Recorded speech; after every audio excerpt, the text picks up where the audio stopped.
Megastar Shakib Khan তিনি তার অভিনয় জীবনে অসংখ্য নায়িকাদের সাথে অভিনয় করেছেন।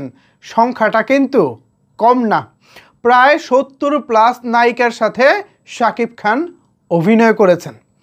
অসংখ্য super duper bumper hit cinema তিনি উপহার দিয়েছেন।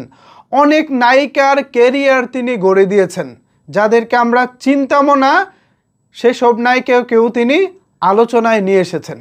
কিন্তু বাংলা সিনেমা প্রেমী বলেন আর শাকিব খানের একজন শুভাকাঙ্ক্ষী হিসেবেই বলেন, আমার একটা আক্ষেপ রয়েছে শাকিব খানের উপরে।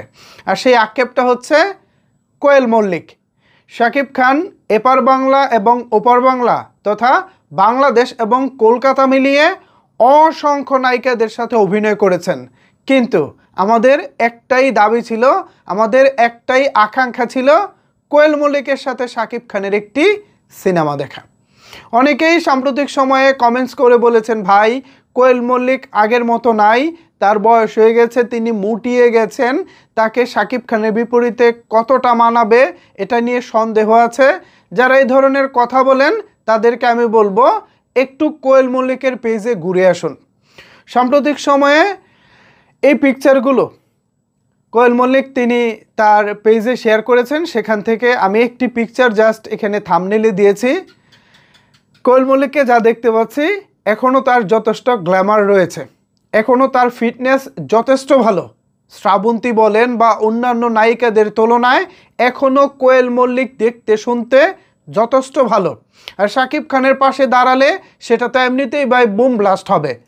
মেগাস্টার শাকিব খান, তার পাশে কোয়েল মল্লিক, জাস্ট এই দুজন থাকলেই তো পোস্টারে ভাই সিনেমা সুপারহিট। আমি জানি না আসলে প্রডিউসার বলি ডিরেক্টর বলি তারা কেন আসলে শাকিব খান এবং কোয়েল মল্লিককে নিয়ে ভাবছেন না। কোয়েল মল্লিকের যথেষ্ট ভালো ফিটনেস রয়েছে, এছাড়া এই পিকচারে যথেষ্ট গ্ল্যামারও তার রয়েছে যেটা দেখতে পেয়েছি।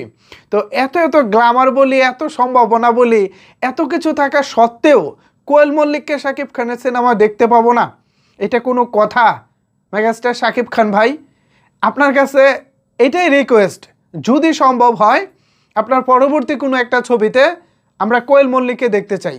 শাকিবিয়ানরা আপনারা কি আমাদের সাথে একমত? কারিনা কাপুর বলি, প্রিয়াঙ্কা চোপড়া বলি, বা এনাদের যে লেভেলে যেসব নায়িকা আছে বলিউডে যারা কাজ করেন, তাদের কি বয়স কম? তাদের কিন্তু বয়স কম না, যথেষ্ট বয়স হয়েছে।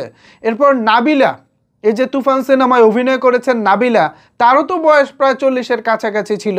এই যে জয়া আহসান তাণ্ডবে কাজ করতেছে, তারও তো 50+ বয়স।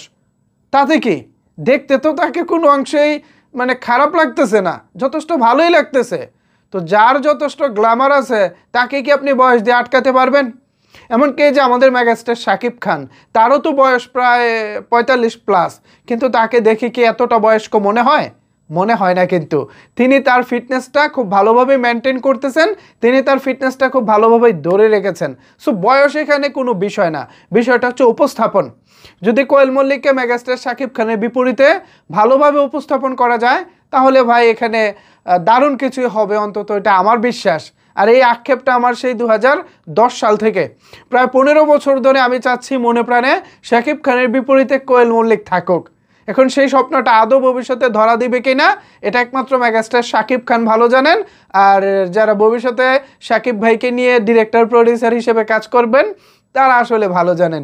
তো দর্শক হিসেবে আমাদের জায়গা থেকে আমরা আওয়াজ দিয়ে রাখলাম, আমরা আসলে কোয়েল মল্লিককে শাকিব খানের বিপরীতে দেখতে চাই। এখন দেখা যাক কর্তৃপক্ষ যদি বিষয়টা বিবেচনা করে। তো ভিউয়ার্স এবং শাকিবিয়ান যারা আছেন, এ বিষয়ে আপনাদের মতামত জানতে চাই, নিচের কমেন্টস বক্সটা আপনাদের জন্য ওপেন রইল। ধন্যবাদ সবাইকে এতক্ষণ আমার সাথে থাকার জন্য।